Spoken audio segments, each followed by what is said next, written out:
Tribal belt हैं वहाँ मेरे को लग रहा है कि कष्ट है बीजेपी को, और मैं दोनों ही पार्टियों की जीतने की संभावना 50-50% देखता हूँ। बीजेपी की सरकार है तो कहीं ना कहीं लोगों के मन में ये बात आती है कि अगर हमें विकास चाहिए तो हमें ऐसे सांसद को चुन के भेजना है कि जो राज्य और केंद्र में एक ही सरकार वाला हो, तो निश्चित रूप से इसका लाभ जो है वो बीजेपी को मिलेगा। और जो तो अपन कभी कहा करते थे कि आंधी चल रही है, वो आंधी चाहे वो अंडर करंट हो, चाहे कैसी भी धारा हो, लेकिन आंधी तो भी वो मोदी जी के नाम पर ही चल रही है, खासकर राम मंदिर की स्थापना के बाद। उज्जैन संभाग की रतलाम लोकसभा सीट पर इस बार काफ़ी रोचक मुकाबला है। एक तरफ पूर्व केंद्रीय मंत्री, प्रदेश कांग्रेस कमेटी के पूर्व अध्यक्ष कांतिलाल भूरिया मैदान में है, और दूसरी तरफ अनीता नागर चौहान, जिनके पति डॉक्टर मोहन यादव सरकार में कैबिनेट मंत्री हैं। हमारे साथ तमाम पत्रकार हैं जो कि कई दशक से राजनीति से जुड़े हैं, राजनीति के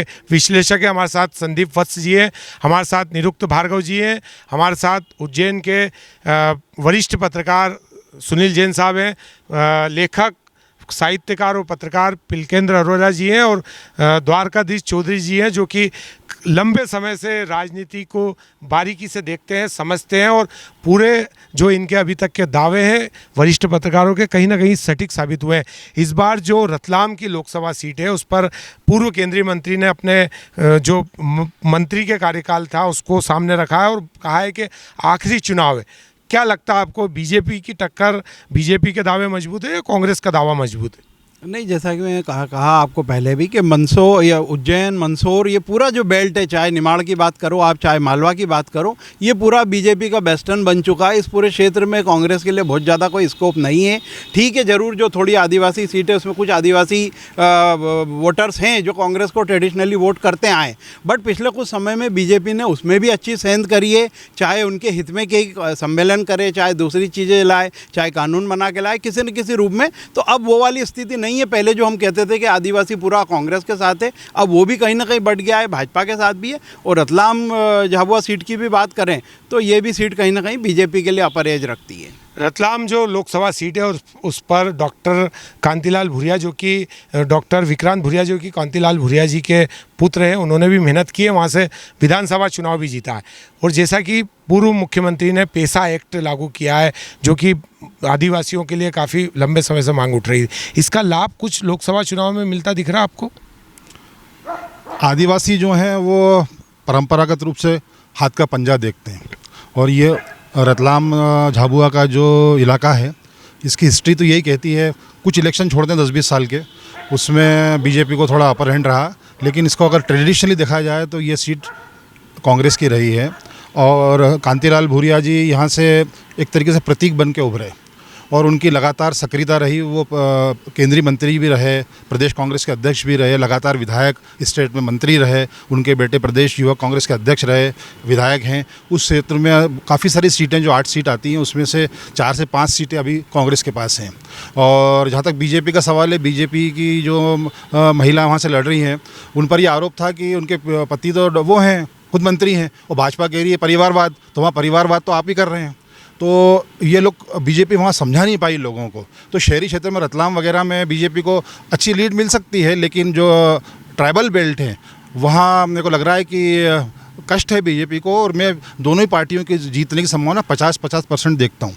पर जो कमलेश डोडियार है जो कि मध्य प्रदेश में एकमात्र निर्दलीय विधायक चुनकर आए हैं, उन्होंने भी अपना कैंडिडेट खड़ा किया था, तो उसका फ़ायदा बीजेपी को मिलेगा या कांग्रेस को मिलेगा? वो वोट काटू हो सकते हैं दोनों ही पार्टी के लिए, और सबसे ज़्यादा वोटिंग सैलाना में ही हुई है। मध्य प्रदेश में सबसे ज़्यादा जो वोटिंग हुई है वो सैलाना में हुई है, लेकिन कई मंत्रियों के इलाकों में जो जिस संसदीय क्षेत्र का आप बात कर रहे हैं वहाँ पर वोटिंग कम भी हुई है, ये बात भी रेखांकित हुई है। लेकिन ये इलेक्शन के परिणाम बहुत निकटता के रहेंगे, और जहाँ तक मेरी बीजेपी के जो अंदर खाने की जानकारी मुझे मिली है उसके अनुसार बीजेपी उस सीट को थोड़ा कंसिडरेशन में लेके चल रही है कि हमारे लिए काफ़ी टफ सीट है।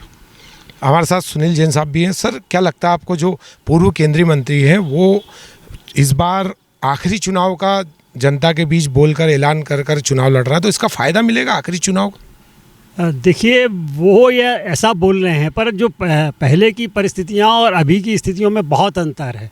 अब लोगों का सोच बदला है और लोगों ने केंद्र सरकार की योजनाओं को देखा है, समझा है, और बीजेपी की सरकार है तो कहीं ना कहीं लोगों के मन में ये बात आती है कि अगर हमें विकास चाहिए तो हमें ऐसे सांसद को चुन के भेजना है कि जो राज्य और केंद्र में एक ही सरकार वाला हो, तो निश्चित रूप से इसका लाभ जो है वो बीजेपी को मिलेगा। और जो जहाँ तक रहा सवाल ट्रेडिशनल वोट, तो वहाँ ट्रेडिशनल वोट कांग्रेस का है, पर बीजेपी ने अभी पिछले दिनों इतनी सारी योजनाएं आदिवासियों को लेकर के आई, छुट्टियाँ दी आदिवासियों के, आदिवासी पर उन्होंने छुट्टियाँ दी।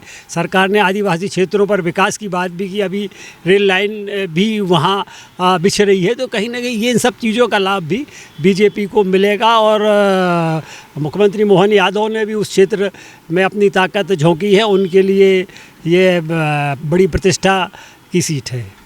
डॉक्टर मोहन यादव ने भी पूरी ताकत झोंकी है। जो ट्राइबल एरिया है वो लगभग मध्य प्रदेश का इतना बड़ा एरिया है कि 27 विधानसभा सीटों को सीधे प्रभावित करता है। पिलकेंद्र अरोड़ा जी, हम ये जानना चाहेंगे कि इस बार जो आदिवासी समाज जो बिल्कुल मौन रहा और मतदान भी उनके यहाँ अच्छा प्रतिशत रहा, तो क्या लगता है कि इस बार फिर हाथ के पंजे को विश्वास किया उनने या फिर कमल का फूल खिलाया?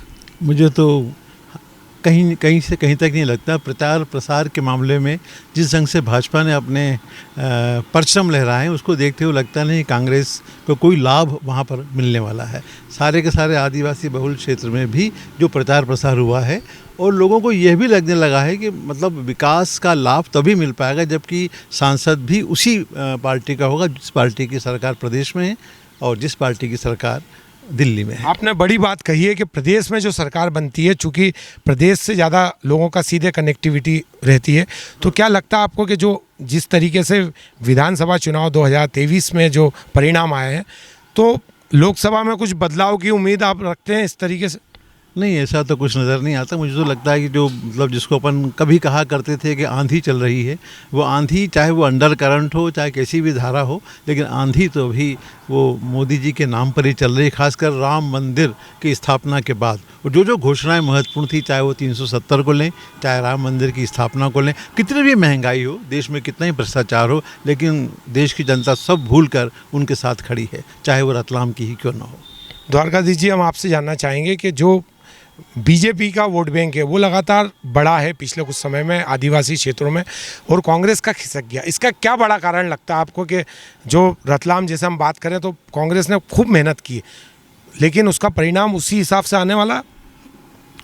रतलाम झाबुआ सीट के जो परिणाम हैं वो बड़े विचित्र हैं, क्योंकि वहाँ स्थिति ये है कि कांतिलाल जी भूरिया वो भील है और भाजपा से जो कैंडिडेट है वो भिलाला है। वहाँ भील और भिलाला का बड़ा विवाद है इस झाबुआ सीट में, क्योंकि यहाँ रतलाम वाली जो सीट है ये जनरल सीट पे कहलाती है, मात्र सेलाना को छोड़ के। बाकी झाबुआ में जितनी है वो सब आदिवासी सीटें, और आदिवासी सीटों में देखें भाजपा वहाँ कम विधायक जीते हैं, कांग्रेस के ही जीते हैं। और परंपरागत देखी जाए तो वो कांग्रेस और भाजपा दोनों की सीट रही है, चाहे कांतिलाल जी भूरिया हो कि दिलीप सिंह भूरिया हो या जो भी रहे हो, वहाँ भील व्यक्ति ही जीता है, भिलाला नहीं जीता है। तो इस बार क्या आपको क्या लगता है? आपने बड़ी बात बताई है, क्या लगता है आपको 50-50 है या कांग्रेस जीत सकती है? वहाँ कुछ भी हो सकता है, कांग्रेस भी जीत सकती है और भाजपा भी जीत सकती है। अगर भाजपा जीतती है तो माननीय मोदी जी का जो सनातन धर्म वाला जो मुद्दा था उसी को लेके और आदिवासी के लेके उनके जो गुरु हैं उनकी विश्वामित्र वाली जो मूर्ति का अनावरण करवाया था वो भी माननीय नरेंद्र मोदी जी ने किया है, तो उसका भी कोई प्रचार प्रसार होगा। उसके आधार पे भी आदिवासी अगर वोट भाजपा को देंगे तो ही भाजपा जीतेगी, अन्यथा वहाँ प्रचार का जो भी हुआ हो वो कुछ भी कह सकते हैं और रिजल्ट बड़ा विचित्र ही आ सकता है। ये वरिष्ठ पत्रकार थे जिन्होंने बताया कि जो देवास की जो रतलाम की सीट है वो रतलाम की सीट कहीं ना कहीं फंसी हुई है और भारतीय जनता पार्टी और कांग्रेस के बीच कड़ा मुकाबला है। 4 जून को रिजल्ट आएगा, लेकिन जो वरिष्ठ पत्रकार हैं जो लंबे समय से राजनीति में पूरा उनके अनुभव का जो उनने विश्लेषण किया उसके हिसाब से ऐसा लगता है कि जो रतलाम सीट है उसमें कहीं ना कहीं भारतीय जनता पार्टी और कांग्रेस के बीच रोचक मुकाबला देखने को मिलेगा। Vikram Singh Jat, ABP news, Ujjain.